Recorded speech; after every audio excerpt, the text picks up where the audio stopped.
Hey there, I'm Pastor Brian, and it's time for Questions from Kids. Mason from Clay Center, Kansas asks, My friends really like to play sports, but I'm just not good at them. I try really hard. Why doesn't God give me talent on the soccer field? Mason, that's a great question. I'm sure a lot of your friends probably wondered the same thing about different things. It may be sports or maybe artwork or singing. Many of us have something in our lives we wish we could do better, but we struggle to be able to do it. We're just not gifted or talented in that area. So here's the big idea though. We all have been gifted and talented by God in some area. He gives us, each of us individually, something where we're stronger in.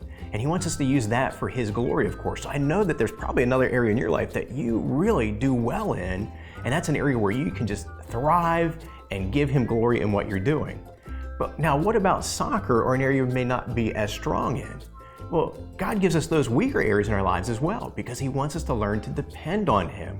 We need to rely on Him and trust in Him, and also recognize that sometimes an area where we're weaker on, somebody else is stronger on, and we can see how God provides that person into our lives as well. It's kind of like Gideon in the story today. Gideon was a weaker man. He was afraid to do what God called him to do, but God gave him the ability so that everybody, Gideon and the Israelites and the Midianites and everyone would see that God was the one at work, that God would be glorified. And so let me encourage you, find a way that you can glorify God in everything you do. If it's on the soccer field, by trying as hard as you can, continuing to learn, continue to practice, and give God glory in your effort. And whatever area you're really good at, give God glory by being humble in that area and pointing others to Him.